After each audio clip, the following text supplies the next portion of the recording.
상이 설 때마다 항상 떨리는 것 같습니다. 안 떨리면 비정상인 것 같습니다. 제가 여기 와서 총 4편의 설교를 하게 되었습니다. 첫 번째 설교는 꺼지지 않는 불이라는 설교였던 것 같고, 두 번째는 이제 위대한 유산 성경이라는 제목으로 설교했고, 세 번째가 이제 세계 공감 월드웨이 뉴로를 해가지고 설교했던 걸로 기억하고 있습니다. 근데 다 공통점이 있는 것 같습니다.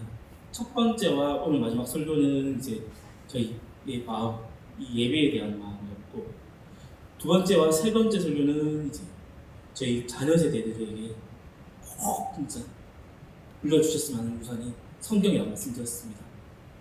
그것처럼 저희 이 신동천 중앙교회 왔을 때 저도 너무 힘들었습니다.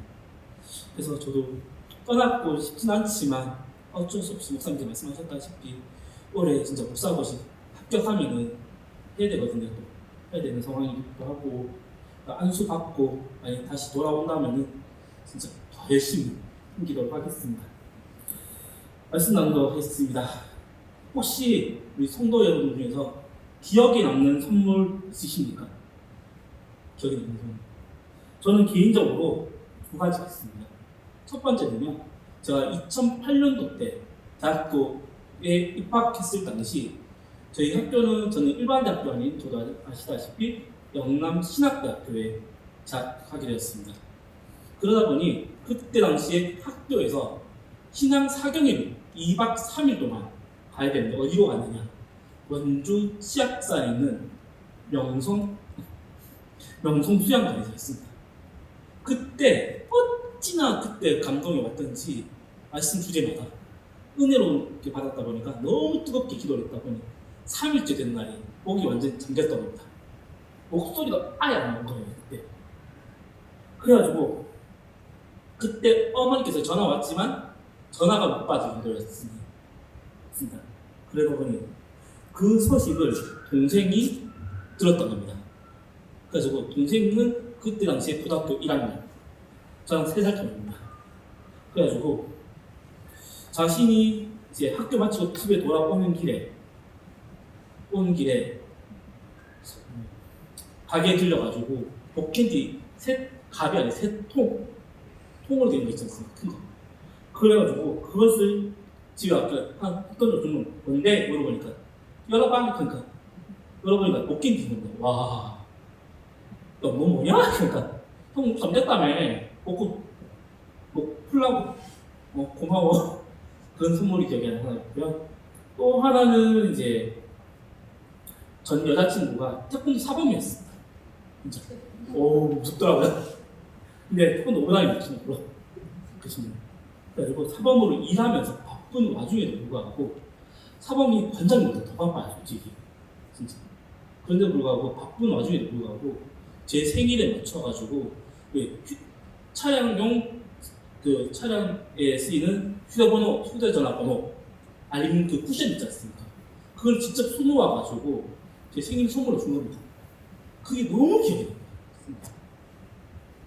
이렇듯 성도는 사람들의 마음을 기분 좋게 합니다.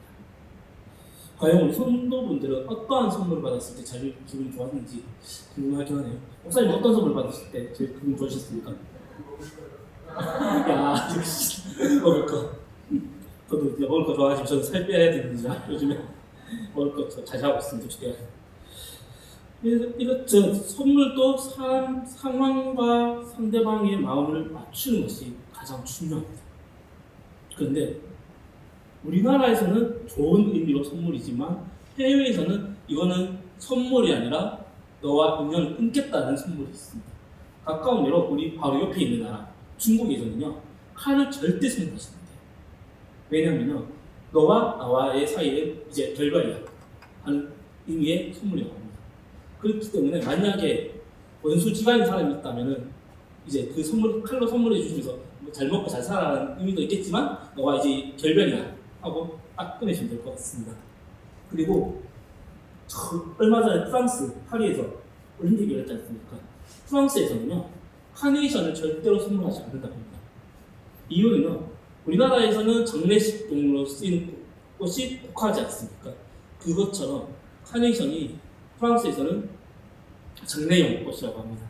그렇기 때문에 프랑스 사람 사귀는 경우가 있다. 그렇다면 절대로 카네이션 선물하시면 안 됩니다. 진짜 큰일 납니다.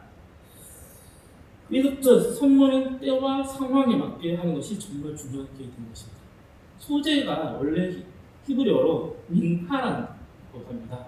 이 민하가 뜻이 선물, 여러 가지 뜻이 있는데 선물이라는 뜻이 있습니다.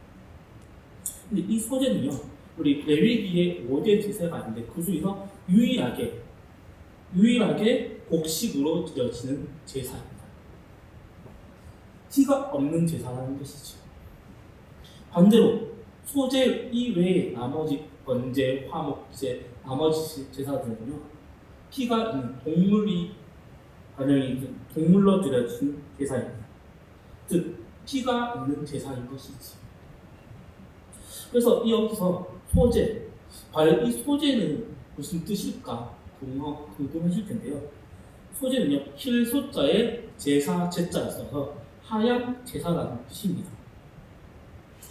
밀을 처음으로 수확하게 되면 처음에는 알갱이로 되어 있는 통곡물로 되어 있습니다. 그런데 이것을 기계에 돌려놓고 빻아야지만 우리가 먹는 밀가루가 되는 것이죠.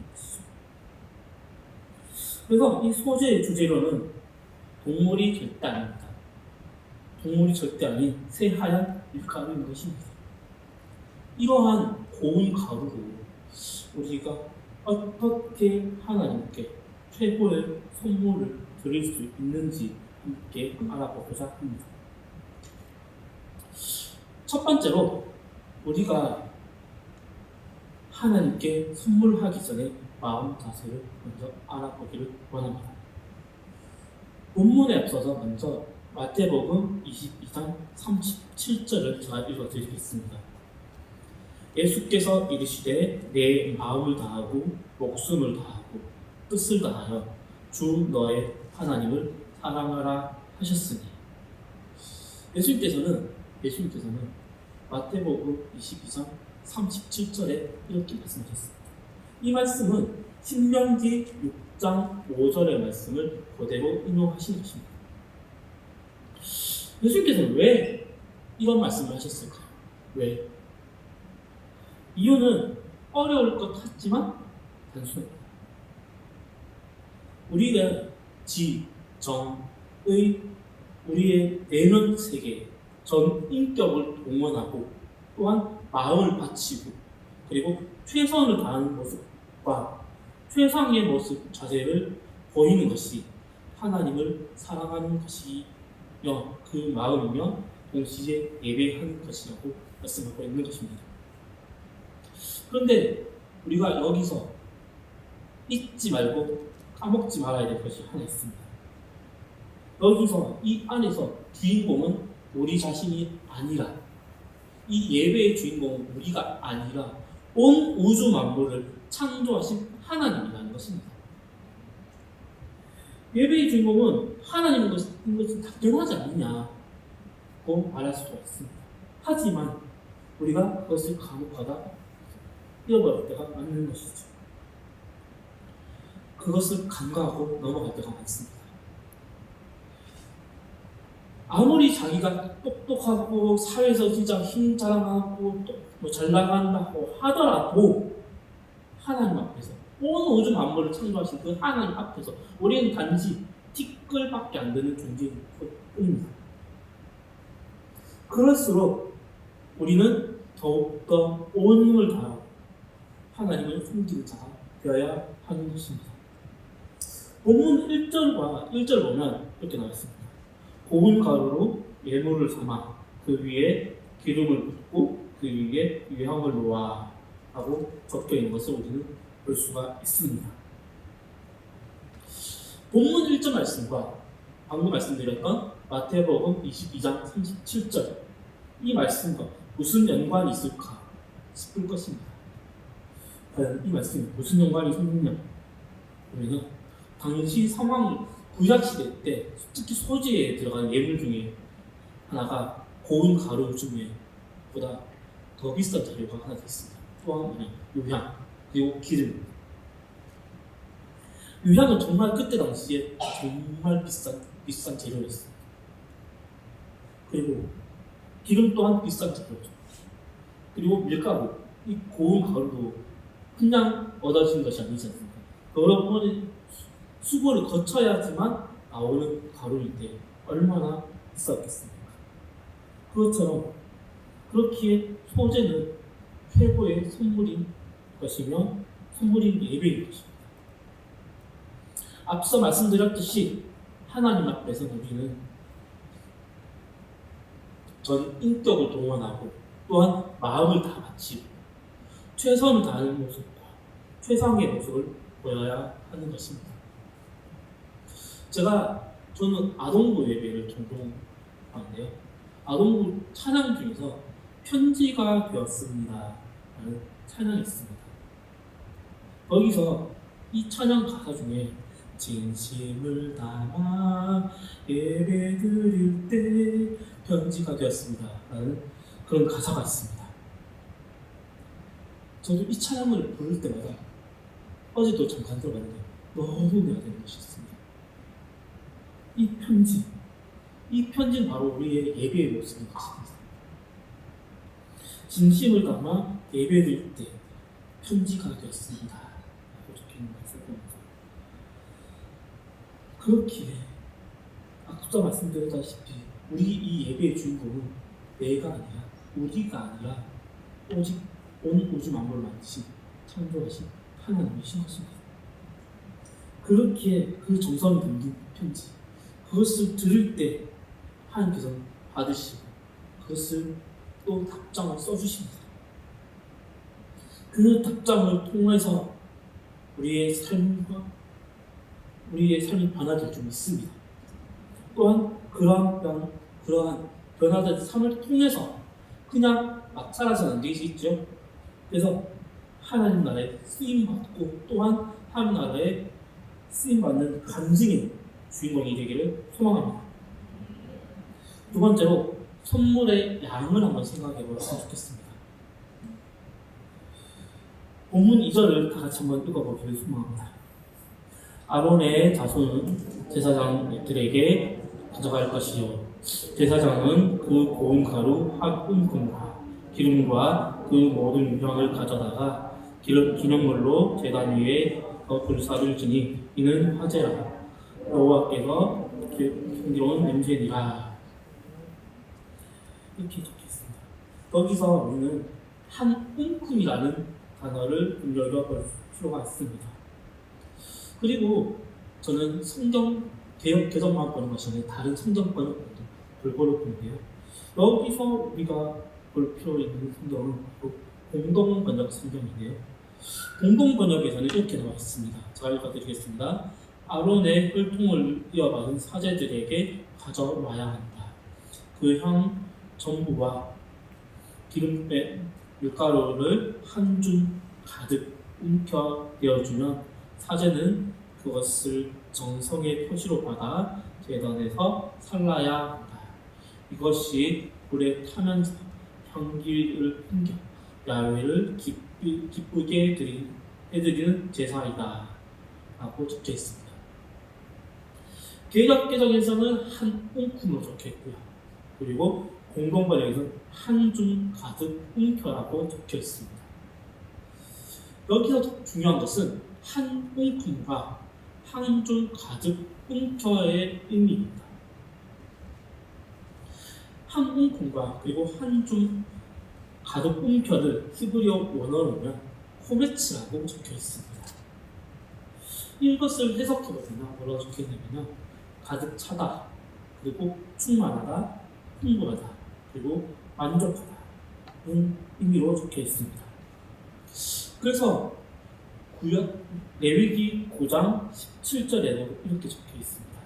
또 소제를 드리되 그 중에서 그의 손 한 움큼을 채워서 아침 번제물에 더하여 제단 위에서 불사르고 라고 적혀 있습니다.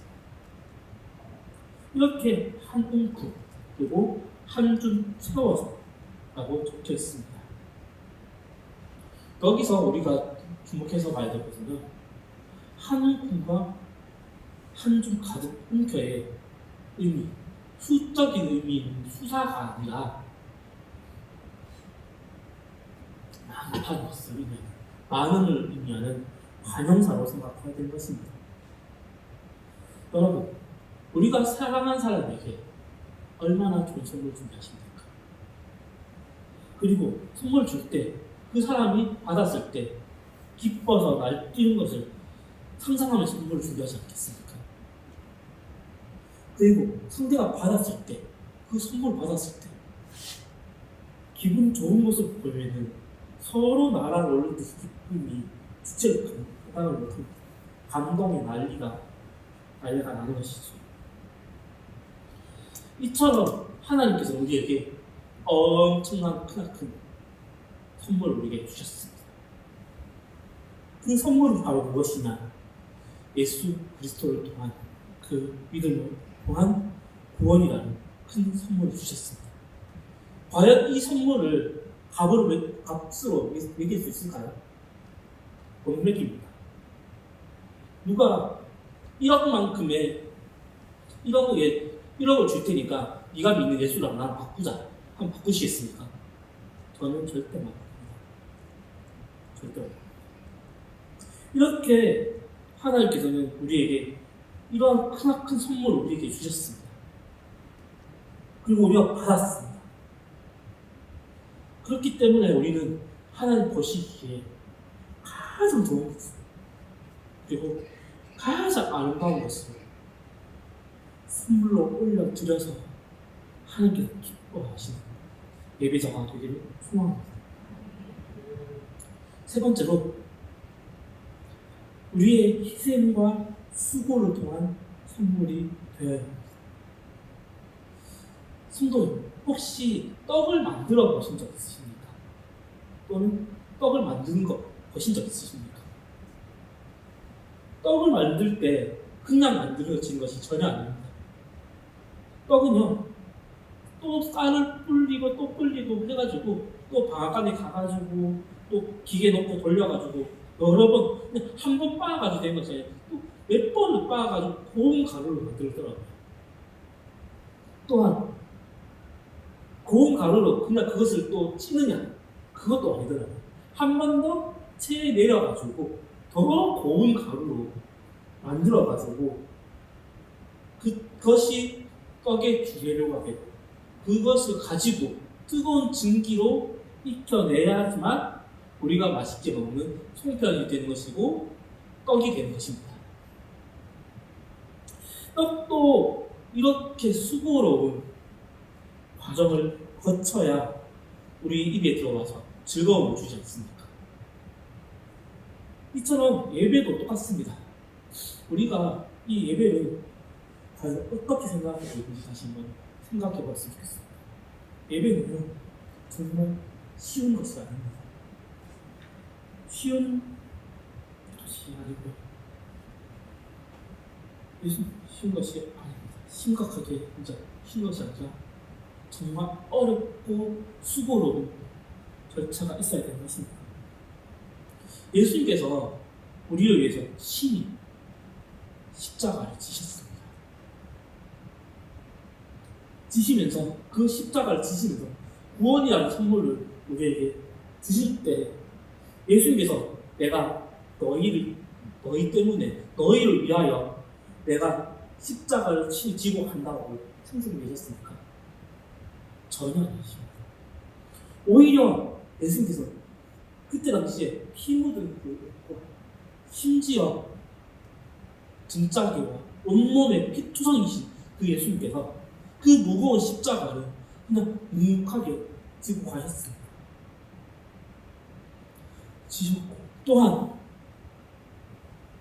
창조주 하나님과 죄인이었던 우리 이 사이를 연결버리시기로 친히 화목 제물이 되신 것입니다.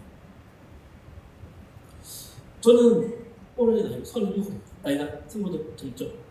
근데 젊은 나이에 비해서 다른 젊은 아이들과 다른 드라마를 보는데요, 제일 좋아하는 드라마는 대하 드라마입니다.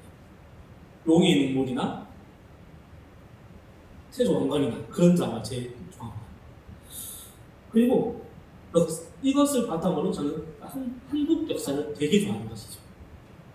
그리고 학창 시절 때, 특히 중학생 때, 고등학생 때 수학 성적 영 엉망이었거든요. 진짜 늘 엉망이었어요. 그래서 수학 성적 볼 때마다 학원 선생님이시며 어머님의 부모님께서 열받아가지고 진짜, 야 너는 어떻게 된 게 수학 성적은 엉망인데 국사 성적이 이리 좋냐고 하시면서 참 진짜 아이러니한 학생이었습니다. 그래서 요즘에도 저는 유튜브로 역사 드라마, 대화 드라마를 즐겨 보고 있습니다. 요즘에 즐겨보는 드라마 중에 하나가 임진왜란의 여인가 불리는 불멸의 이순신을 보고 있습니다. 이 드라마를 볼 때마다, 대화 드라마 볼 때마다 항상 느낀 적이 있습니다. 역사 속에서 정말 일어난 위인들이 정말 많습니다. 각각 이순신 같은 경우에는 이순신 정말 이름 있지 않습니까? 그리고 그 휘하 장수들 전부 다 이름이 다 적혀 있습니다. 그런데 그때 당시에 의병으로 활동하겠다고, 그때 당시에 이름 한다 적힐 리 없는 백성들이 이 나라, 이 조선을 지켜보겠다고 의병을 나서는 모습 보면 정말로 진짜 가슴이 뭉클해지고, 또한 정말 대단하구나. 저분들의 헌신이 있었기 때문에 우리 한국이 있을 수가 있구나 라는 것을 깨닫게 됩니다. 이처럼 우리는 신앙생활을 하면서 과연 하나님을 위해서 살고 있다고 말은 하고 있지만, 과연 예배할 때, 헌금 낼 때 생색내시는 않으신지. 저는 올해 다혈을 개인적으로 쓰면서요, 앞부분에다가 좌우명 두 개를 썼습니다. 첫 번째 좌우명은 신앙 좌우명이고, 두 번째는 목회 좌우명을 썼습니다. 첫 번째 신앙 좌우명은 저는 로마서 14장 8절을 썼습니다. 그 내용인즉슨 우리는 살아도 주를 위해 살고 죽어도 주를 위해 준다니 사나 죽으나 우리는 주님의 것입니다. 라고 적혀있습니다. 저는 목회자이기 전에 신앙 그리스도인으로서 하나님께 진짜, 하나님께서 우리에게 주셨는데, 예수 그리스도께서 우리를 위해서 죽으셨는데 나 또한 예수님 위해서 살다가 죽고 싶다, 살고 싶다, 그런 마음이 들었습니다. 그렇다면서 우리가 그리고 날마다 주님, 저 또한 진짜 주님을 위해 살게 되라 날마다 기도하게 됩니다. 과연 우리는 하나님께 최선을 다한 무엇을 드렸다고 말할 수 있을까요? 또한 하나님께 무엇을 과연 최고의 선물로 드리고 있으신가요? 라고 한번 질문드리고 싶습니다. 앞서 말씀드렸던 마태복음 22장 37절의 말씀처럼 온 마음과 온 힘을 다해 예배한다면 그것이 말야말로 함께 드려지는 최고의 선물 중 있습니다. 그래서 소재의 제목처럼 날마다 온전히 하나님께, 하나님의 기쁨이 되고 하나님께서 하나님의 마음에 합당한 예배자가 되어서 하나님의 은혜를 받고 그것을 그 은혜를 통해서 간증의 주인공이 되기를 소망합니다. 말씀을 마무리하고자 합니다. 과거 조선시대 때는요, 수라상이라고 있었습니다. 그 수라상이 12척 반상이 올라갔습니다. 이 반찬수 12가지가 있었고요. 심지어 쌀 또한 그냥 올라가는 것이 아닙니다. 최하품의 등급을 받은 것이 왕에게 진상된 것이 아니라 최상급, 무조건 최상품을 등급을 받은 것이 조선 국왕들에게 진상되었고, 그 재료로 수라상이 만들어진 것이죠. 우리는 오늘 이 소재와 말씀을 통해서 살아계신 우리와 함께 하시고 우리가 이렇게 살아계신 하나님을 사랑하는 마음이 얼마나 큰지 다시 한 번 더 느끼는 시간이 됐으면 좋겠습니다. 그리고 그 하나님께 그 사랑의 마음이 크다면 전 인격적으로 내 마음과 온 마음과 정성을 모아서 하나님께 드리는, 아낌없이 드리는 예배자가 되기를 소망합니다. 그래서 그 선물 준비할 때 수고와 희생이 따라서 알아가는 예배자가 되기를 소망합니다. 이 시간에 함께 기도하기를 소망합니다.